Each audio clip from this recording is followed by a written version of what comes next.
Assalamualaikum dan selamat sejahtera kepada semua. Jadi untuk video projek Cinta Negara kali ini, kumpulan kami yang terdiri daripada 4 orang iaitu saya, Muhammad Nusazwan dan Muhammad Yusri, dan juga rakan saya Encik Izzat, Encik Jayakumar dan juga Encik Ravin akan melakukan satu eksperimen ataupun yang kita boleh dikira sebagai soal selidik dan juga temu bual bersama masyarakat awam berkenaan dengan keunikan makanan tradisional di Malaysia. Jadi kita sedia maklum bahawa negara kita terdiri daripada pelbagai kaum yang dihuni oleh antaranya kaum Melayu, Cina, India dan juga pelbagai etnik lagi yang terdapat di Sabah dan Sarawak.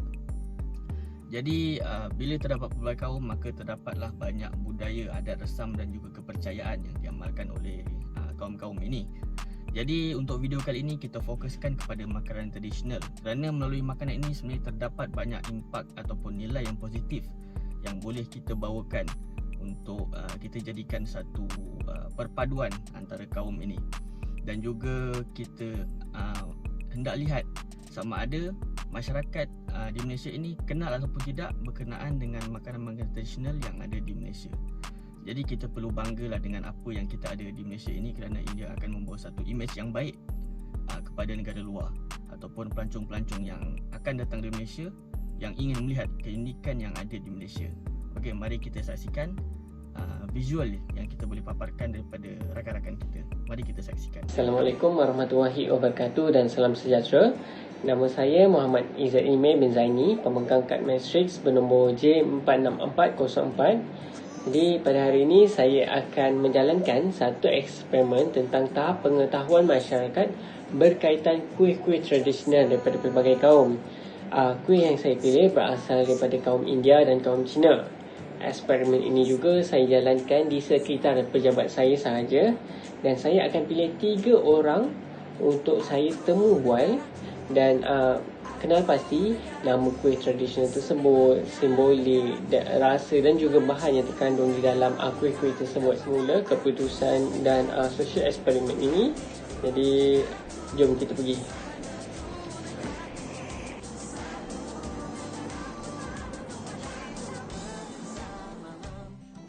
Ni latu. Ni nama latu. Oh ni. Aluak. Nama dia nama ni aluak. Aluak. Kata manis. Ini manis juga. Dodol lah. Oh, dodol. Dodol you orang sampai dodol kan. Dodol tu aluak. Okey. Ni cantik. Laju. Ini albar. Ini candy. Alright. Dimsum, dumpling dengan kacang. Betul. Orang bagi dumpling. Yang ni kalau kita bagi disam fuming. Lepas tu ini adalah kuih daripada India, alba. Dan ini adalah candy daripada India juga. Daripada India cake. And ini adalah makanan tradisional ladu. Saya boleh, boleh boleh. ada. Takut. Manis. Manis tak? Ni kelapa. Dia paru. Manis. Semua manis dia punya. Mana tak silap lah kan? Semua ini ni tak ni. Dia tak buat lah. Merah kan? Okey lah, sedap. Sedap. Sedap. Okey lah. Sedap. Macam kari pap inti kacang. Betul? Dia macam agak-agak.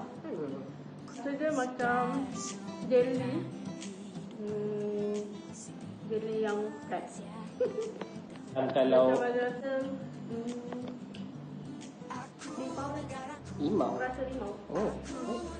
Lepas tu kalau macam antara bahan-bahan kuih-kuih ni, antara itulah mana yang Puan Kak Izzah rasa Puan tahu apa bahan-bahan yang dimasak tu? Dia tepung. Dia tepung. Kacang. Pandan. Ni ada isi kacang merah. Dan ni tepung juga. Ini ada lagi. Dia ada ayam. So dia punya dari segi tekstur dengan dia punya isi ni padat dan dia bukan goreng, dia orang panggil dia merebus. So sangat-sangat sedap. Apa simbolik kuih dumpling ni? Betul? Dumpling ni kalau ikutkan sejarah Cina, dia berlambangkan macam kekayaan duit dasar, makan bentuk duit. Zaman dulu dia punya bentuk duit pun lebih kurang macam ni, bentuk dumpling. So dia pun bukan goreng, dia jenis rebus. Inti dia red bean. So dia sangat sedap, walaupun dah goreng, tapi dia memang sesuai lah. Sesuai sesuai.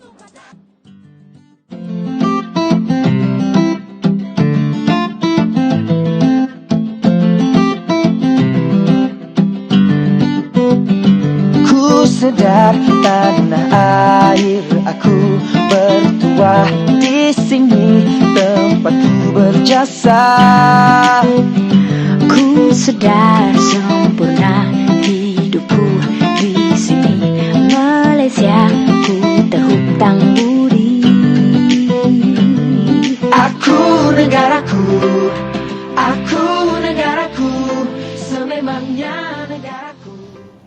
Salam sejahtera semua. Nama saya Jayakumar Analaki Dewan. Nombor matrik J46419. So pada hari ini saya akan menjalankan satu eksperimen tentang pengetahuan makanan tradisional kaum Melayu di Malaysia. So makanan tradisional berasal dari yang saya pilih ni berasal dari kaum Melayu. So ini juga eksperimen ini juga saya akan dijalankan di persekitaran kawan saya ajar. Saya pilih satu kawan saya untuk temu bual dan kenal pasti tentang makanan tradisional kaum Melayu di Malaysia. Jom kita jumpa kawan I. Okey, ini kawan yang saya tadi intro lah.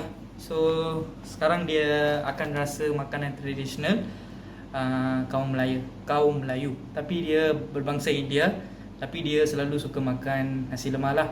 So kita sekarang bagi ni makanan tradisional untuk dia, untuk rasa lah.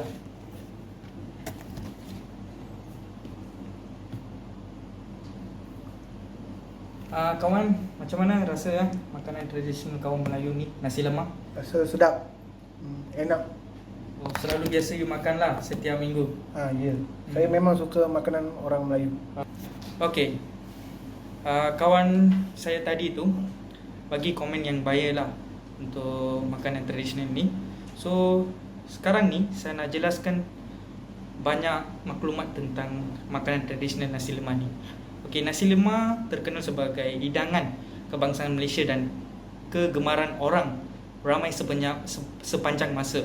So hidangan ini adalah beras yang direndam dalam santan, disajikan dengan sambal ikan bilis goreng renyah. So kacang panggang dan timun lah dia punya resipi semua. So ini dibungkuskan dengan daun pandan untuk memberi nasi lemak rasa yang sangat harum dan sedap. So nasi lemak adalah makanan yang wajib dicuba di Malaysia. Ia biasanya dimakan semasa sarapan, tetapi jangan berfikir bahawa tidak biasa untuk makan siang atau makan malam lah. So ini saja daripada saya. Sekian, terima kasih. Bagi saya, ini makanan tradisional adalah makanan yang satu makanan yang paling berkhasiat lah, saya boleh katakan. Kerana apa? Makanan tradisional ni yang pertama dari segi perbuatan dia, dari segi kebersihan dia, dari segi jumlah khasiat dia.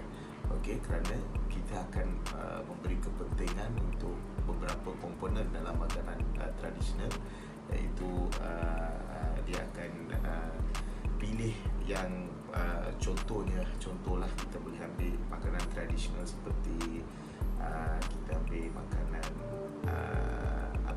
daun pisang lah. Okey, untuk bagi kaum India dia akan ada makanan daun pisang, dan daun pisang tu kita akan pastikan dalam daun pisang tu ada makanan-makanan yang boleh katakan pelbagai jenis yang boleh membawa beberapa khasiat lah. Contohnya dari segi protein, kita ada satu makanan dekat sana ada untuk membagi karbohidrat, kita ada satu. Jadi kita akan pilih macam tu lah. Ada variety dia banyak, tak tahu kita nak cakap banyak kan. Tapi dalam daun pisang tu dia akan ada beberapa variety. Dia tak akan pergi satu jenis saja. Jadi tapi dalam daun pisang tu dia akan ada beberapa variety. Dia tak akan pergi satu jenis saja. Jadi perkara ini adalah memainkan peranan penting untuk menambah baikkan khasiat semua orang lah. Jadi love for makanan Asia dan makanan tradisional. The other side is the latest generation, they are forgetting about all this traditional food. So it is good for we elders to remind them on all these foods. Baiklah, berdasarkan apa yang kita lihat daripada visual tersebut, iaitu eksperimen ataupun temubual yang dijalankan oleh rakan-rakan kita tadi, kita dapat simpulkan bahawa sebahagian daripada mereka kenal tentang makanan-makanan tradisional yang ada di Malaysia ini, dan juga mereka menghayati dan menghargai keunikan makanan tersebut. Jadi kita tidak boleh lihat makanan ini sebagai satu benda yang mengenyangkan sahaja, tapi daripada perspektif lain ataupun sudut lain, kita perlu lihat bahawa melalui makanan kita dapat hasilkan satu perpaduan antara kaum.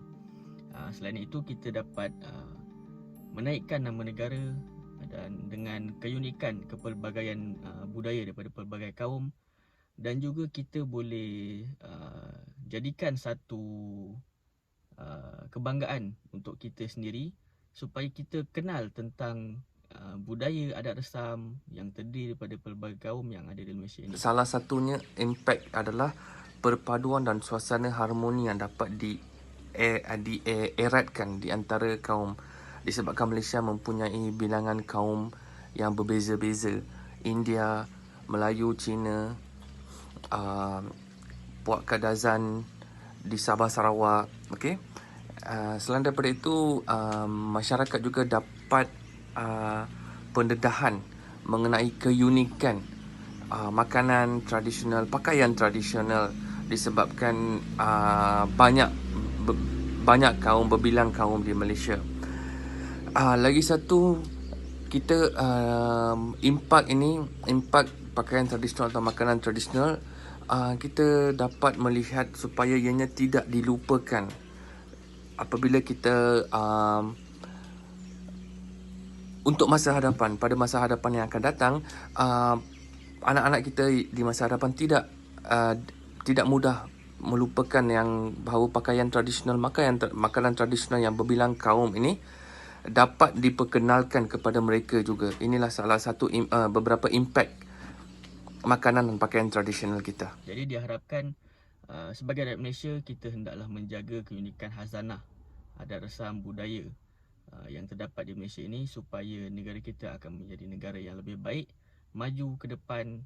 Walaupun masyarakatnya majmuk, tetapi kejayaan itu dapat dibina melalui perpaduan yang utuh. Okey, sekian saja. Terima kasih. Assalamualaikum.